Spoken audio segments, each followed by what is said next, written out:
మరి మహిళల సొంతింటి కళ నెరవేర్చాలని ఆ రోజు చంద్రబాబు నాయుడు గారు ఆంధ్రప్రదేశ్ రాష్ట్రంలో 8 లక్షల ఎన్టీఆర్ టిట్కో ఇళ్ళు, మన పాలకులలో 7,159 ఇళ్ళు ఆ రోజు 2019 ఎన్నికల నాటికి 90% ఆ రోజు పూర్తి చేస్తే జగన్మోహన్ రెడ్డి అధికారంలోకి వచ్చిన 5 సంవత్సరాల్లో ఒక్క అర్బస్తా సిమెంట్ కానీ ఒక్క రూపాయి కానీ పెట్టకుండా ఆ పేదల మీద ఆ మహిళల మీద కక్ష సాధించడానికి నిదర్శనం ఈరోజు ఏదైతే ఎన్టీఆర్ టిట్కో ఇల్లో పెద్ద మాదిరిగా ఒక చిట్టడవిల మాదిరిగా పెరిగిపోయిన వృక్షాలతో నిండి పాములు పుట్టలతోటి ఏదైతే కట్టినటువంటి కట్టడాలు బిల్డింగులు కూడా మరి చెదలు పట్టినటువంటి స్థితికి జగన్మోహన్ రెడ్డి 5 సంవత్సరాల్లో తీసుకొచ్చాడని అంటే పేదల మీద కనికరం లేనిటువంటి మానవత్వం లేనిటువంటి వ్యక్తి జగన్మోహన్ రెడ్డి.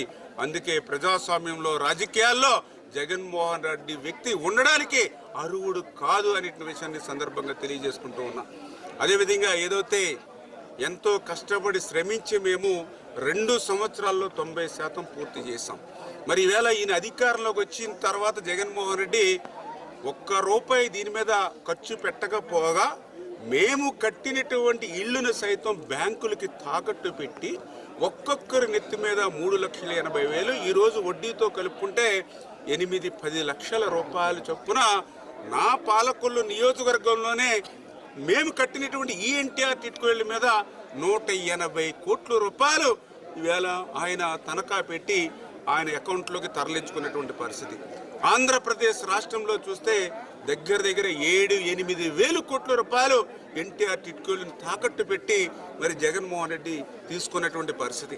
ఈరోజు మరి ఆ తాకట్టు పెట్టినటువంటి డబ్బులు కూడా కొన్ని కనీసం ఆ ఎన్టీఆర్ టిట్కో ఇళ్ళు బ్యాలెన్స్ వర్క్ పూర్తి చేయడానికి కూడా ఉపయోగించాల. ఏమైపోయినాయి ఆ డబ్బులు? ఈరోజు నా పాలకుల్లో 180 కోట్ల రూపాయలు తీసుకున్నారు. ఏదైతే ఆంధ్రప్రదేశ్ రాష్ట్రంలో 7,000-8,000 కోట్ల రూపాయలు తాకట్టు పెట్టి తీసుకున్నారు. మరి ఆ తీసుకున్నటువంటి డబ్బులు ఎక్కడ కూడా ఒక్క రూపాయి ఖర్చు పెట్టినటువంటి పరిస్థితి దుస్థితి లేదు.